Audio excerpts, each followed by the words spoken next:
It was the showcase final at the Olympics, and it couldn't have been more dramatic, with the men's 100 metres being won by America's Noah Lyles by 5,000th of a second.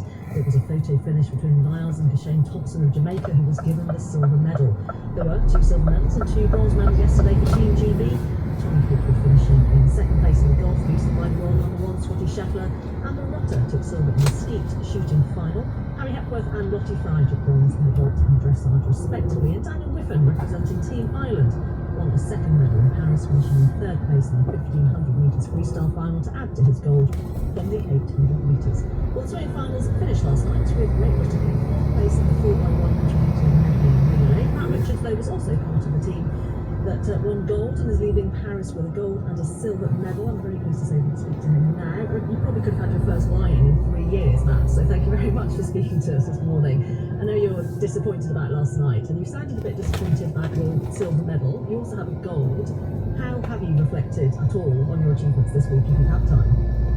Yeah, I mean, as you say, it's been an early morning, so no time for reflection just yet. But yeah, look, overall, it's been fantastic. I'm walking away from my second Olympics at 21 years old with my second and third Olympic medals. You know, and I've got 2 golds and a silver at the Olympics, which if you'd have offered me that when I was a little boy, I would have snapped your hand off for it. So yeah, I think it's one of those, it's very easy to be wrapped up in what I believe I could have done this week, you know, and sort of be disappointed by some of the races that didn't go the way I wanted them to. But overall, I've got to reflect on the positives, and you know, I couldn't have done any of it without my family, my teammates, my coaches, you know, obviously the support of the National Lottery and everybody back home. So yeah, you know, it's been a fantastic week. You know, and I'm only young. I'm 21 years old. I'm still going. I want to go for at least another 2, hopefully 3 more Olympics. So yeah, let's just keep going, keep enjoying it, and yeah, hopefully this is just the beginning. Well, you were part of that first team to successfully defend an Olympic swimming relay title with the same 4 swimmers. That's something that hasn't been done before, when you guys retained the 4x200 metre freestyle title. How special is this team that you're in? Oh, it's incredible. It is absolutely incredible. I mean, all 4 of us guys in that team now, you know, we've all had individual success on the 200 freestyle at a world or Olympic level. You know, and that's something that I think, you know, is very, very rare in the sporting world, to have 4 people that have all individually, you know, either won or medalled on, you know, multiple occasions at a world level. You know, and to be a part of that team, and you know, obviously 3 years ago in Tokyo, being the youngster, my first ever international meet, to come along and join those 3 guys who were already very, you know, very well decorated, very well respected in the sport and in that event. And you know, over the last 3 years, kind of trying to develop myself and learn from them as best as I can, and you know, now starting to be able to take that role myself as well, and enjoy being a part of that team. It's really special, and I think it's something that it's very rare to see in sport in general. So yeah, it's incredible to be a part of. Yeah, and that, I suppose, disappointment for some extent, partly from what Adam Peaty has said. Your 4th place finish in the 100 metre relay is no point winning if you're not winning fair, is what Adam Peaty has said. China won that gold medal. 2 of their 4 medalists were amongst those 23 Chinese swimmers who reportedly returned a positive doping test prior to the Tokyo Games. What was your reaction to China winning that gold? Yeah, I mean, look, it's a tough one. I mean, I would like to say I've got faith in the system, to be able to say that those guys in the race last night would be clean. You know, and it's always raises questions when people have tested positive in the past, and you know, it leaves a kind of a sour taste for the people that are maybe watching. But look, from my perspective, we've got to race whoever's in the race. Last night they were faster than us, you know, and if they're in the race, we have to assume that they were clean last night. And so, you know, obviously it's disappointing to come away with 4th, but it was a tough race. I mean, we put our best splits in. All of us had our fastest splits of the meet. You know, so that was the best we could have done last night, and it just happened to be that it wasn't quite good enough on that occasion. But you know, we'll keep learning. Myself and Ollie were very new to that medley relay. You know, and obviously Duncan on the fly is something he's never done before. So you know, it's very much a changing team. It's progressing and learning, and we'll keep on sort of progressing that and figuring out how to make it better for the next 4 years, and see what we can do on it in LA. Yeah, well, a gold and a silver medal. Matt Richards, congratulations, and also congratulations on your wedding coming up in a couple of weeks' time. Yeah, thank you very much. Well, hopefully we'll be speaking to Adam Peaty on the programme in 15 minutes' time, and we'll be discussing Novak Djokovic finally winning Olympic gold for tennis.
attacks on two hotels housing asylum seekers yesterday. Police in Middlesbrough say the level of violence they saw during clashes was staggering.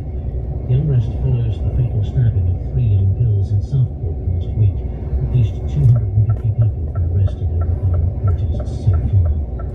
President Biden is convening his national security team in the White House to discuss growing tension in the Middle East. The UK and other countries have now urged their nationals to flee Lebanon amid fears of escalating conflict. Iran has said that it will avenge the killing of the political head of Hamas last week in Tehran, which it blames on Israel. This morning, the Israeli military says that a rocket attack launched from Lebanon has wounded two soldiers. Anti-government protesters in Bangladesh are expected to march to the capital Dhaka today as the student-led campaign calling for Prime Minister Sheikh Hasina to step down continues. More than 90 people were killed in clashes on Sunday. Rallies began last month over job quotas in the civil service. The UN has urged the Bangladeshi government not to target protesters.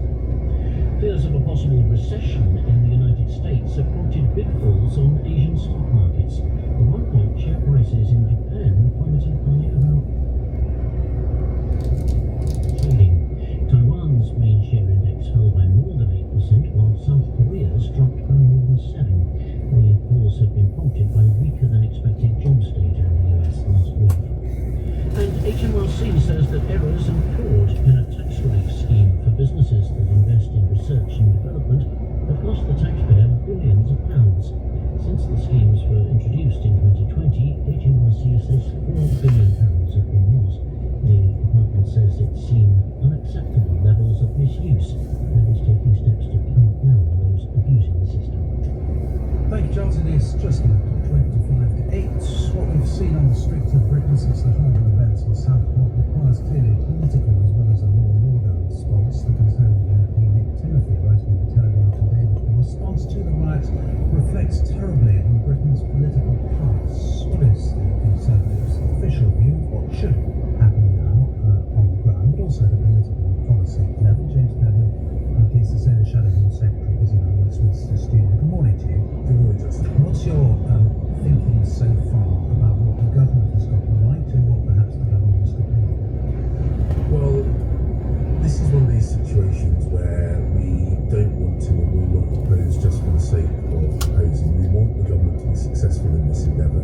We want to see peace and calm restored to the streets of this country. We want to make sure that those who have been perpetrating the violence, those who have been attacking mosques, attacking asylum hotels, attacking police officers and other parts of the community are brought to justice, and the government will get our full support when they do that. I am critical that key decisions could and should have been made earlier. I think the fact that most of yesterday we were still not sure whether the Prime Minister would or would not be going on holiday, I don't think sent a good signal. I think that COBRA should have been convened much earlier than today. There are important operational decisions about the nature of mutual aid, funding of overtime, the use of powers, the clarity of leadership at a political level to support our police officers on the streets of the UK. All these things could and should have been done much earlier. Shahab, if you recall. Well, there is nothing. I don't believe there's anything that the government needs Parliament to sign off. Now, in terms of keeping parliamentarians updated, again, it's one of these things.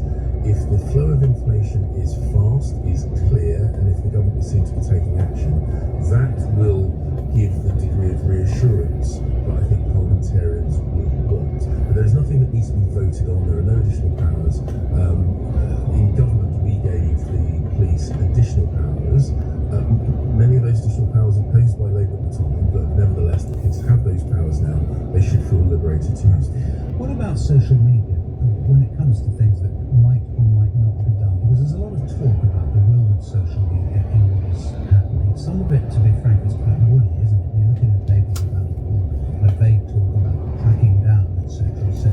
Do you think there are things that we should envisage doing when it comes to clamping down on misinformation that we are not doing at the moment? Or is this an area so difficult that we've got to think about first? Well, there is undoubtedly a significant role that is played by social media. We know that far-right groups and extremist groups and those that would do our country harm both within our borders and without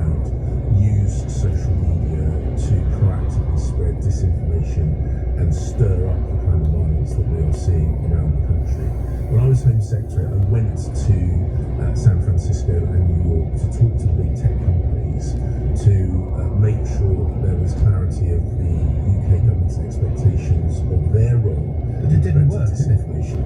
Well, that only happened in the early part of this year. And there is action that is being taken. I think there's more that needs to be done. Like I what? think, well, it is one of the points, for example, many social media platforms are very good at scrubbing their data sets when things like copyrighted music is used on people's videos. So technology can be used to help make sure that stuff that we know, and there can be no ambiguity about this, know to be misinformation and disinformation is scrubbed from platforms. Free speech is important, but knowing that fake information, disinformation, misinformation, which is being used to stir up communities, is being disseminated on platforms, there should be more to do that. My understanding is the government has now given that role to the Culture Secretary. When I was in government, I took ownership of that as Home Secretary. I think it's the kind of thing the Home Secretary should take the lead on rather than the Culture Secretary. We might put that to 10 past 8. What do you think the causes are of what has been going on for the last week?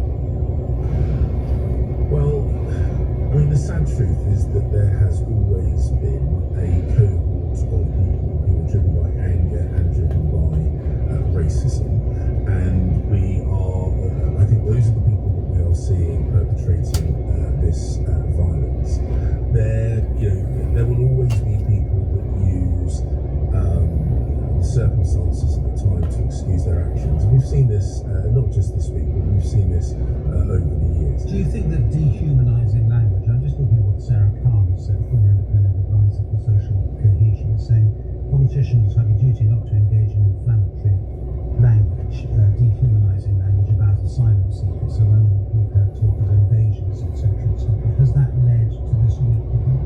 Well, I mean, I've never used language like that. No, I've always made it clear. But it has been used, hasn't it? And by some conservative politicians. I'm just wondering whether you think that in retrospect that sort of language does lead to this, or whether actually it's irrelevant.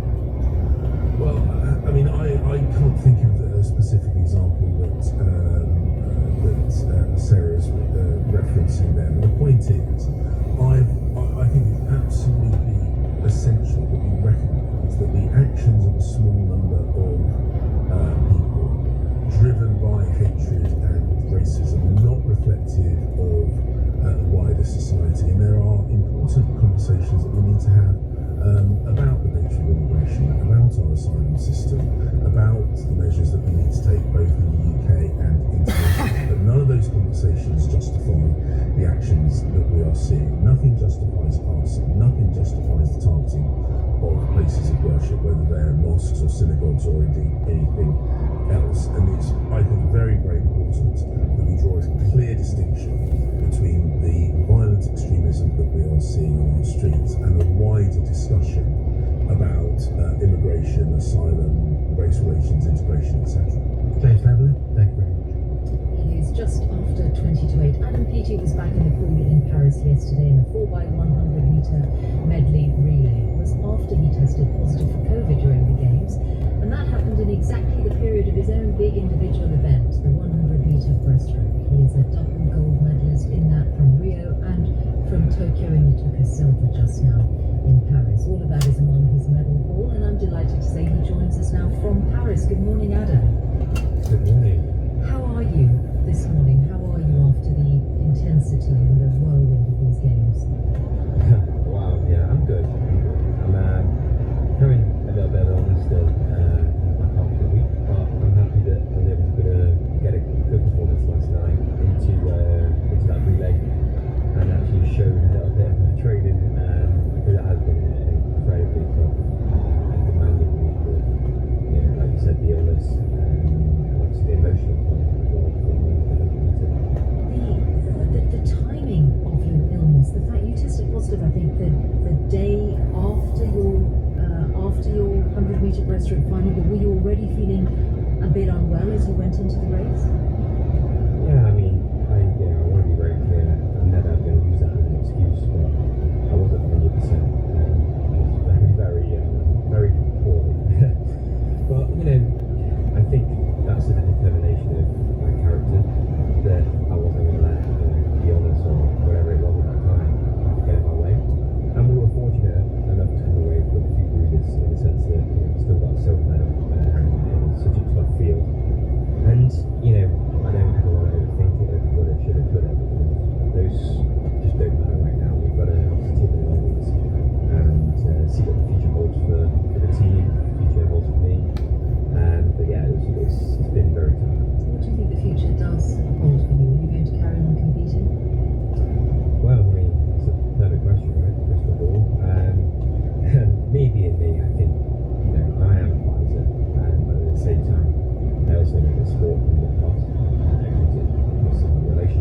Tokyo, essentially they weren't banned because the Chinese anti-doping agency said that they had unintentionally ingested the substance. What do you think needs to happen? Do you think that the framework surrounding your sport at the Olympics, or the international framework, is not strong enough? I really think that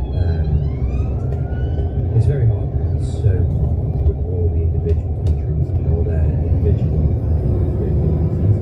The way it works is you have testing, Anti-doping, yeah. yeah, but I also get international reacting on the Olympics. We need more information. We need to decentralize it. We need to get rid of those governing bodies that are really just a little bit too suspicious, because their responsibility is too much trust in those to do due diligence and to do simple things. We've had so much come out of these countries that are more than either raising, and is that acceptable? No. We just need people to do their job, and I want to make sure the sport is protected in 8 years, 12 years. No, we're the right people. No, absolutely not. So yeah, we just need to be firm and making sure that it's not as biased as it currently is, because we know we're doing the job, we know we've got the education here, but we're doing it exactly on a Sunday morning, getting to the sticks and say out like I am in China. Who knows? Yeah, but these are the questions that will need to be raised and required, especially after the Olympics.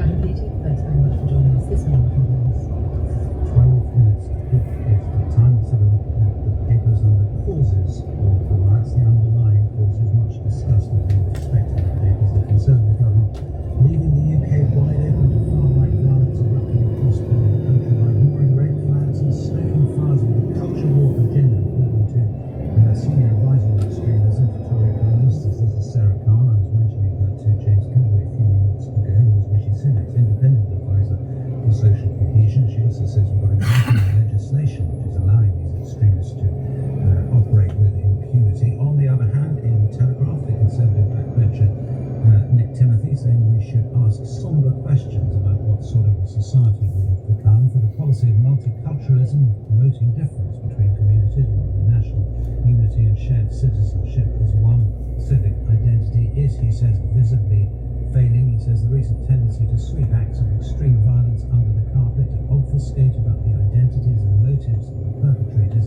is now backfiring. And the front page of the Daily Mail refers to Tinderbox Britain, and it has pictures of Stephen the Axiom Lennon, known as Tommy Robinson, stoking race riots from his sunbed because he is on holiday in the Mediterranean at the moment. It says, the Mail says former English Defence League leader relaxes in a 5-star Cyprus resort while fueling violence across the UK with inflammatory online posts. It says far-right activist Tommy Robinson fueled riots across the UK.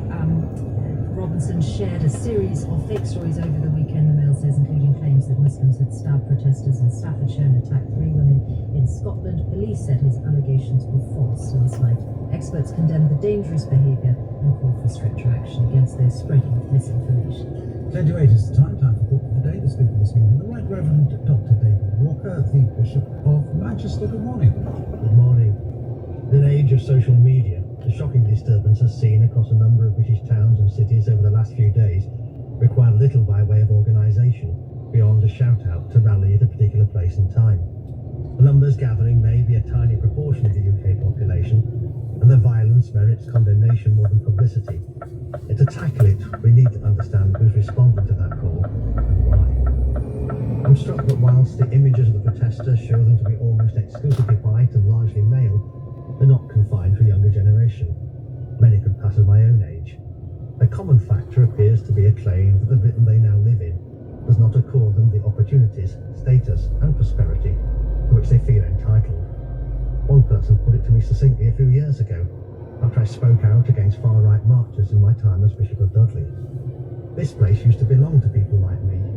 It respected men like my grandfather. Now it's been taken over by someone else. The current chant of this week's protesters, whose streets, our streets, echoes that sentiment. My own theological research is focused on what it means to belong, particularly the part religious faith plays in enabling people to feel included. Jesus Christ didn't just create a set of beliefs and dogmas, he formed a community. one which rapidly reached out to encompass disciples drawn from every part of the Roman Empire. People from all walks of life felt they belonged together as brothers and sisters. What's more, they learned to express that belonging through acts of charity and generosity, both within and beyond the church family. I see the same when I observe Manchester's other religious communities, and I celebrate it. That's why expressions of belonging grounded in the rejection of others are anathema to the very core of my faith. It's why banners and shouts that demand a return to a lost white male hegemony, not least ones that clothe themselves in Christian symbols, disgust me. There can be no moral equivalence between racism and anti-racism, between inclusivity and bigotry, between hatred and love. The Britain we need to build must be one where all are accepted, where everyone can find space to grow and flourish. A Britain that respects our diverse constituencies and cultures in everything from how communities dress to their right to build distinctive places of worship. The answer, when protesters shout "Whose streets?" is not our streets, but everyone's streets. That was David Walker with Thought for the Day at 8 minutes to 8. Nobody cares who the vice president is. They make no difference in the presidential election. That is the traditional view of the VP pick. It's of interest to nerds, but has no other real impact. This year, as in so many aspects of American politics in the age of Trump, things feel different. In particular, the vice presidential pick for Kamala Harris could bring a state or balance the ticket in a way that swings enough electoral college votes to win. It's a pick she is likely to announce today, and there are 3 front-runners: Senator Mark Kelly and 2 governors, Tim Walz from Minnesota and Josh Shapiro from Pennsylvania. Hank Sheinkopf is a long-time Democratic Party political strategist, and when I talked to him, we started with Josh Shapiro, the governor of that crucial swing state of Pennsylvania. He is young, he is smart, he is somewhat charismatic, and he hails from a state that is critical for the Democrats to win. And if they don't win, it's not likely without Pennsylvania that Kamala Harris will be the next president of the United States. What in that case is preventing us simply saying it's him? It's so obvious, it's so clear that there's no reason not to do it. Well, there's a schism. There are many schisms in the Democratic Party in the United States, which is frankly more like a bunch of clans than it is a coalition of any coherence. And part of Josh Shapiro's problem is, frankly, that he's Jewish, and that the Gaza war is a major problem for Democrats, and they have a great divide about it. And he's been public about his support for Israel. That may be a problem for him. Would it be a problem in the wider nation then? Nah, maybe not. Truthfully, among Republicans, particularly evangelical Christians, it's not a problem at all, because they're strong supporters of the state of Israel. But the Democrats have that kind of fissure among the other fissures they have, because they're a lot. It's clans. They're a loose coalition of ethnic, racial groups, different ways of thinking, and they can't seem to get united, which is why they need Kamala Harris to get united. If she decides against him, she has a choice of a real live astronaut, Mark Kelly. Well, Kelly would make a lot more sense, frankly. He is from Arizona, but he's an American hero. And Americans, as you know, watching Americans, they love heroes, and that's part of it. Their presidents tend to be military heroes or governors. Kelly's a military hero. He served. He was an astronaut, and his wife, Gabby Giffords, was the victim of an attempted assassination when she served the United States Congress, leaving her impaired in many ways. So that his story is a great story. Problem is, and she needs to win Arizona, by the way. It's one of the 6 states she really must win in order to be the president. And Kelly would help her also because he's a Catholic. You know, people still vote along those kinds of lines. Michigan, heavily Catholic. Arizona, Nevada, heavily Catholic. Pennsylvania, heavily Catholic. Wisconsin, heavily Catholic. Those are all states that she's going to win. And Kelly would be helpful. We should mention as well Governor Tim Walz, who on television with this word fear describe Katie Vance.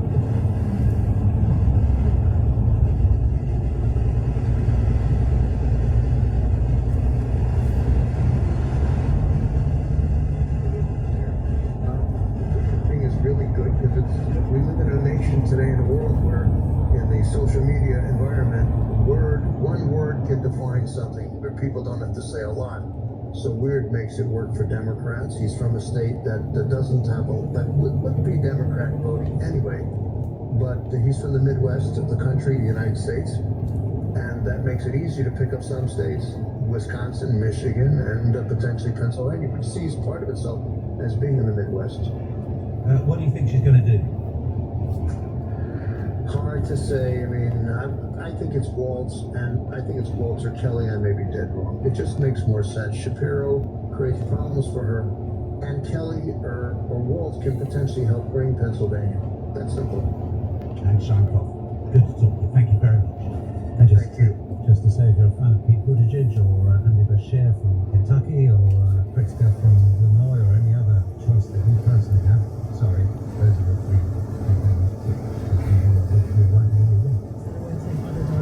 Other BBC choices. So BBC. Chris Forbes has the weather report. Chris. Michelle, I've been casting around what's going on in the United States as well. With Hurricane Debbie, there's going to be slowly moving its way across Florida. And this storm could dump a huge amount of rain over the next few days because the forward speed of the hurricane is going to kind of become very, very slow. So areas like Carolinas into Georgia, Florida, there is talk of a big catastrophic flooding from Hurricane Debbie over the next few days. So we're keeping a very close eye on that. Now, already, well, for Northern Ireland and Scotland today, we've got rain around this morning. Some of it's going to be quite heavy for western Scotland, could bring some localised surface water flooding. The weather front will gradually weaken through the day, so the rain will turn lighter and patchier before easing away. And we should eventually, most areas of Scotland and Northern Ireland, see some sunshine later on this afternoon. Temperatures today, generally a little above average.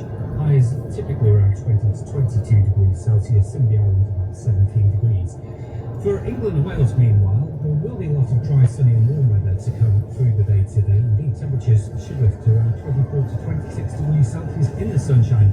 But for Wales and Western England, we do start off the day with extensive cloud, a few patches of drizzle and mist. And later on, there probably will be a bit of rain edging across the Isle of Man into Cumbria and the far west of Wales as well. Looking at the picture over the next few days, well, we're going to see this week weather front pushing eastwards tomorrow, bringing a hot patch of rain, sunny spells then for most of the UK, with just a few showers in the northwest. That's the latest. Chris, thank you. Phoebe Key now with the word about a new series coming up later today. If you look through your makeup bag, chances are you might have a blusher, eyeshadow or face powder that contains the ingredient talc. But there are questions about its safety. Women diagnosed with cancer have launched court cases against cosmetics companies. They claim that there is something lurking in the talc, asbestos. I'm Phoebe Keane, and in the new series, How They Made Us Doubt Everything, I'll explore the story of talc. How They Made Us Doubt Everything, Series 2, Talc Tales.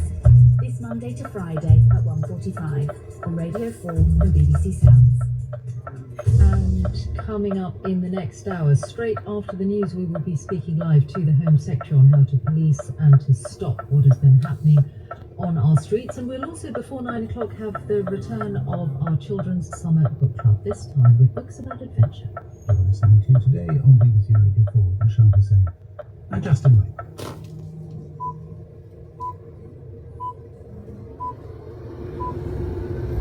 It's 8 o'clock on Monday the 5th of August. The headlines this morning: more police officers have been hurt in the latest clashes at hotels housing asylum seekers. Senior ministers of relief consider how to respond to the wave of violent unrest. Asian stock markets have suffered big losses because of fears about the American economy. And Team GB are hoping for more gold medals after the USA took victory in the men's 100 metres by the narrowest of margins. Cleveland police have described the level of violence they faced in Middlesbrough yesterday as staggering.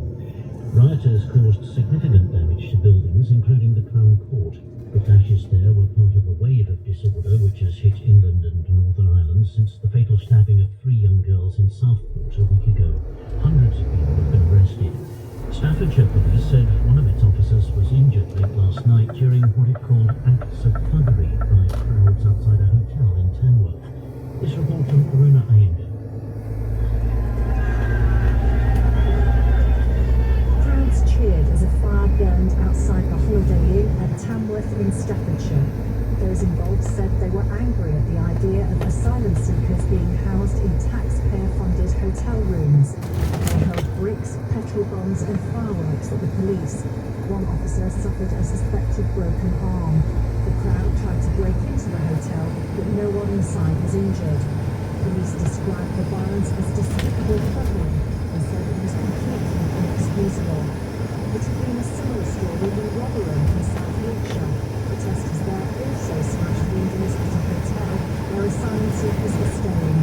They lit a fire and managed to break in before being beaten back by police. In Middlesbrough, a large group of anti-immigration protesters broke through a police line. People in police described the level of violence as staggering. 43 people were arrested.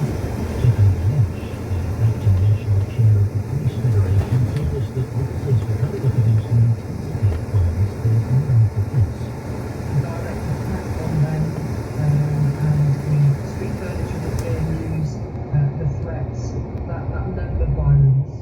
A lot of these officers are very young and experienced, and we've also got experienced officers, but they're saying that they've never experienced this level of violence.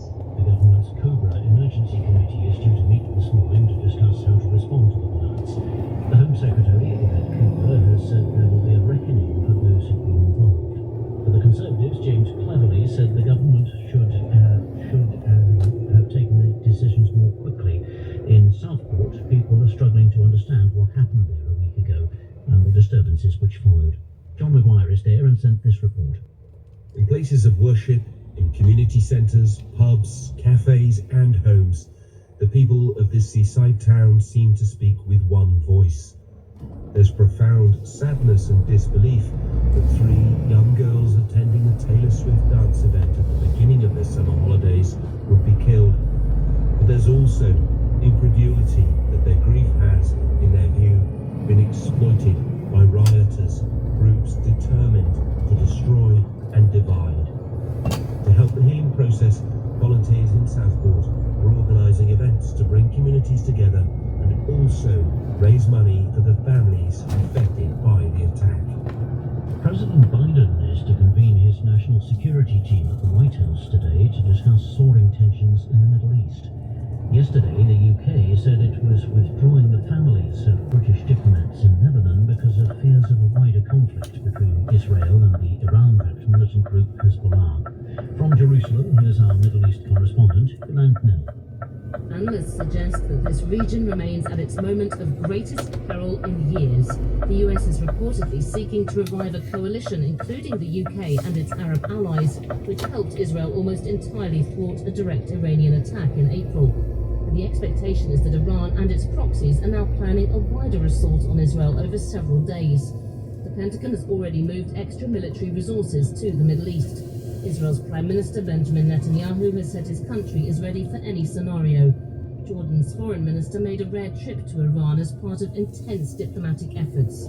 Exchanges of fire between Israeli forces and Hezbollah have continued across the Israel-Lebanon border.